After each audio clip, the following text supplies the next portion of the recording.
Joining me today, I have Chairman of Red Rock Resources, Andrew Bell. Thanks for joining me today, Andrew. Thanks for inviting me. Of course. Now, today we're going to cover some of Red Rock's current projects, some near-term news and outlook going forward. But first, just for investors that aren't familiar with Red Rock, can you just give us a brief outline of what the company does exactly? Yes, Red Rock's an exploration company that has also had production assets. And Red Rock is primarily now looking for gold and has a number of gold assets that it's held for some time and some that it picked up recently. And apart from that, we have some interest in what I think you could generically describe as battery metals. That's copper, cobalt, lithium. That's great. Now you're operating in 3 drill projects across 3 areas. The first is Congo. Should we touch on this? Yes, we are waiting for the drill results from Congo. In fact, we got the drill results. They come through from the lab. They're being analyzed.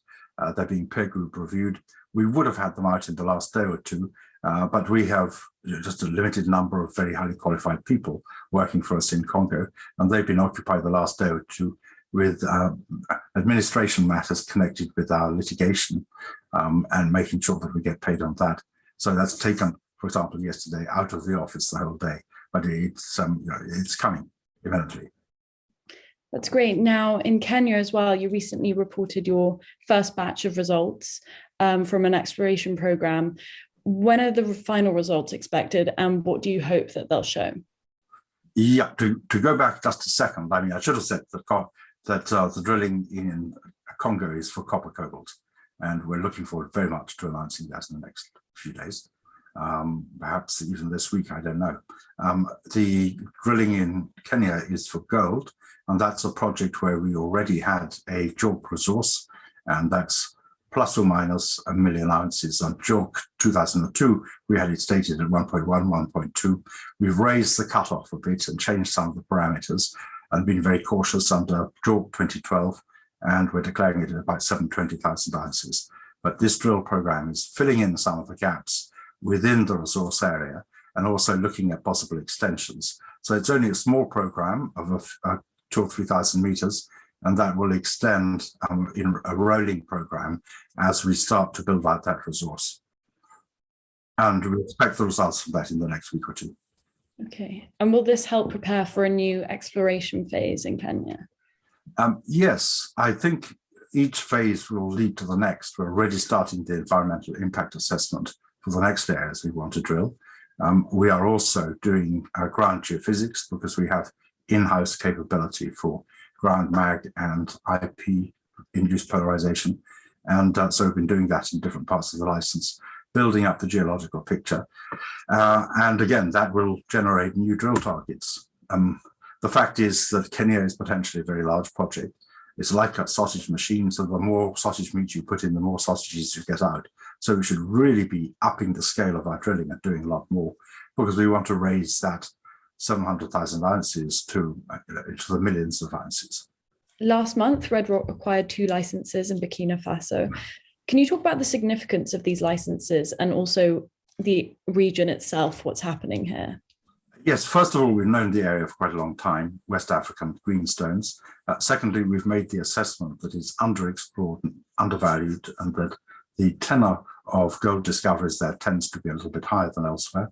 Thirdly, we happen to have extremely good local people and be able to make a selection of first-class licenses. And of the 2 we've got, one we think is phenomenally good with copper potential as well as gold potential. And we've done some work that's validated that. And so we're looking forward to doing the exploration there. But we think as a first British company present there, and there have been, Clough been there in the past, we think that the potential is huge.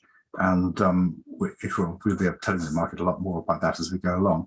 We're not concerned about political developments. There's been a coup d'etat. These are quite common in West Africa. And this one in particular is military issues to do with fighting the guerrillas up in the border areas in the north and northeast. And it doesn't affect the way that the technical ministries, in particular the mining ministry, are carried on. Now, Red Rock's also expecting Elphaba Oil Corporation to list in the US this quarter. How is this progressing, and is the reframe timeline still intended?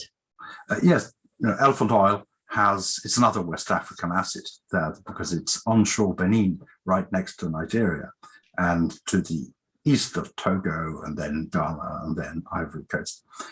And these are particularly good assets. When we invested in the company some years ago, we got an opinion from an oil expert who looked at them on behalf of a large British oil company, and we'd be very keen that they should take it, but they didn't. And so we know the quality of the assets. They're going to get listed, I believe, on NASDAQ. They put in the application form. They've had the first 2 rounds of return from the exchange.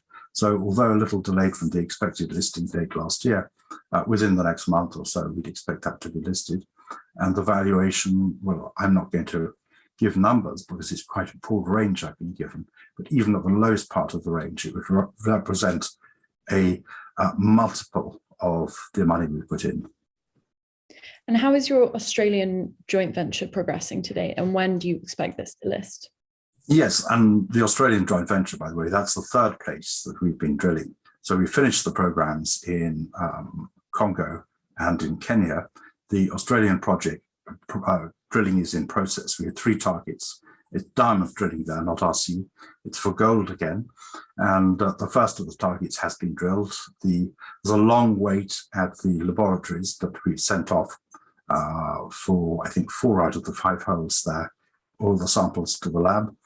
And we're now embarked on the second of those targets, which is, again, it's very interesting. It plays into the Victoria goldfields, of course, was the site of one of the 2 big gold rushes in history in the 1850s.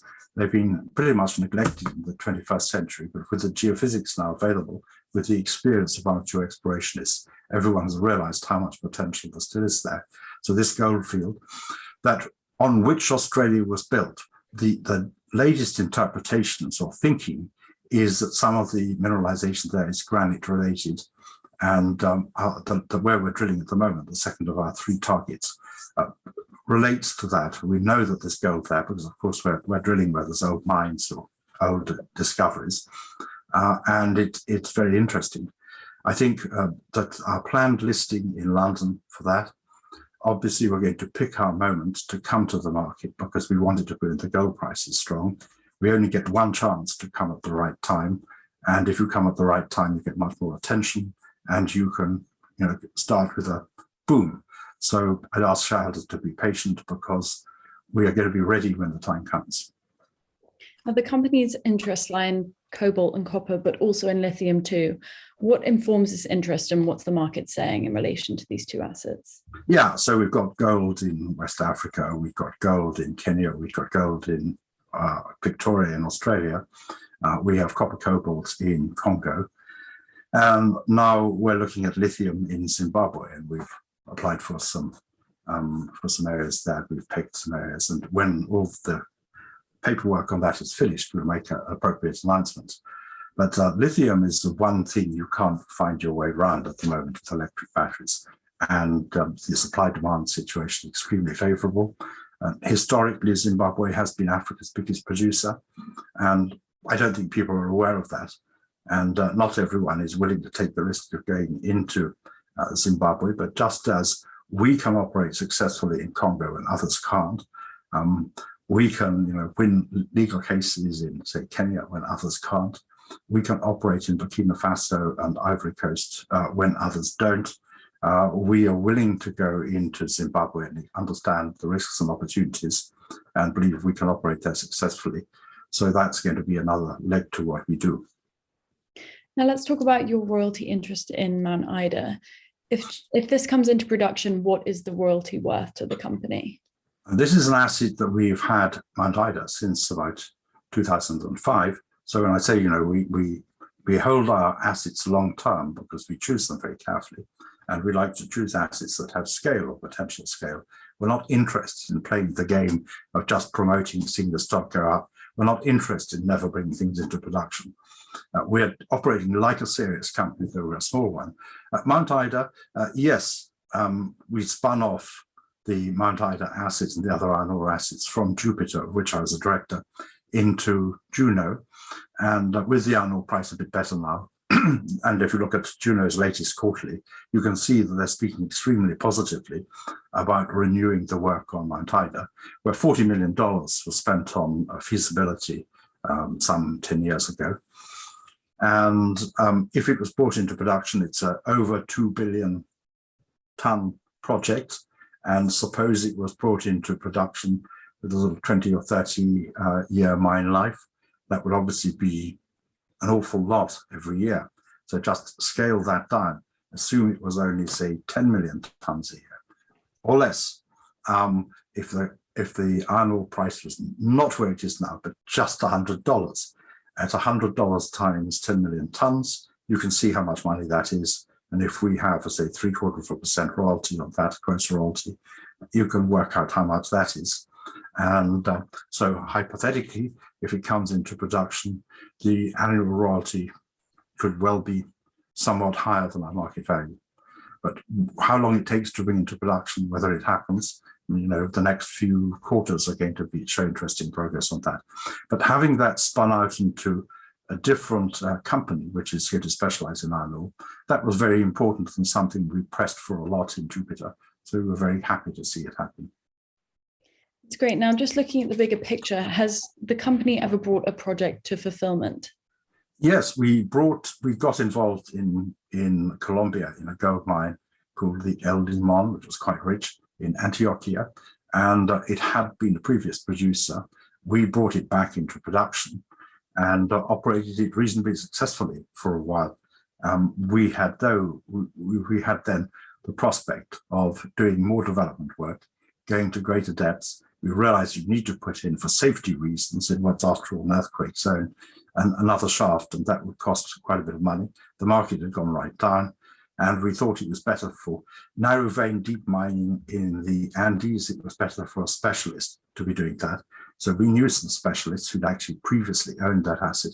We sold to them, and we've had a series of payments since. Having got the capital payments, the royalty stream is going to recommence, we expect, this year. And then also, of course, we were partners in Jupiter, where we brought the manganese asset in South Africa into production. And that became, at one time, we were the biggest shareholders in Jupiter, and that became the biggest exporter of manganese now from South Africa to China. Would you say Red Rock has sufficient depth of management to be able to see projects through in future? Where our management is size appropriate. If we moved into the production stage, we would have to bring in management appropriate to that task, and that would be additional people because they'd be running in parallel with what we do already. What we also have, of course, is a high degree of localization. Whichever country we're in, we tend to look like a local company in that country, and the key management in Burkina Faso, Ivory Coast, Congo, Kenya, and Australia are local people, very well qualified, and they do a lot of the planning, the execution, the reporting. Now, I think some investors might be wondering why the company is valued at such a low figure, given the value of all of its projects. What would you say to this? I would say the market values companies in different ways. Obviously, the easiest thing to value is an income stream on a price-earnings ratio. Second easiest is asset value, because nobody ever really knows what the assets are. If you have a fire sale of assets, they can fetch not very much. If we, for example, did a fire sale of our assets apart from Kenya, how much would we really get? You divorce the assets from the management and try and sell them piecemeal, not so much. So then you say, well, the next stage of valuation is what's the potential, the upside? And in the exploration market, that's what investors are largely looking at. So do we have a lot of potential in our assets? Yes, we do. Why? Because we have chosen assets that have the potential to make mines. We have good assets, and we stuck with them, and we stuck with them for years. So we've shown that we can fight off challenges, that we can remain in possession of our assets in bad times as well as good, when the market's down as well. And then the time comes when you can bring something very sharply forward. In some cases, that will mean doing a farm-in or a sale, and of course, doing a listing. And we're open to all of these and looking at all of these actively all the time. But we can't accelerate the process beyond what is natural and possible. But I do think, yeah, we should be in a position to bring gold assets into production within a reasonable time frame. And I think you just have to wait and see that. Would the company consider selling its assets to return funds to investors at all? Well, absolutely. I mean, that's what Elphaba Oil, though we're not driving that process, is. That's what I think the spin out of the iron ore assets of Jupiter was. That's what I think is the original transaction, but whereby we ended up with a royalty on Mount Ida was. That's what the planned listing of the Australian joint venture is going to be. And, I think watch this space. There's going to be more of that kind of news. Of course, if we could do a massive sort of farming sale to one of the biggest gold companies in the world on an asset, we would do it. But that kind of transaction takes many, many months to negotiate, discuss, and organize. So we are focused this year on crystallization of value and on sort of creating liquidity in some of our assets. We've done that quite successfully in the past in the right market. Of course, in up markets, it's easier than in down markets. I think we're going to be successful at it in future. So just to wrap up, Andrew, can you talk about the company's main focuses for the year ahead and how you'll incorporate this into your strategy? Yeah, we have 3 drill programs producing results, and I think all of them, we're highly confident we're going to come up with good results that are going to open people's eyes to some of the potential value in the company. So what happens as the next stage in each case, that's to be decided after we've announced the results. But it's going to be very exciting, transformative. And then we've got other transformative possibilities in the new listings and the value that will crystallize. And we have other transformative possibilities in the early stage exploration with the lithium and with West African gold. And if that isn't enough for us to be going on with, I'd be surprised. It's going to certainly generate a lot of news flow. Thank you so much, Andrew.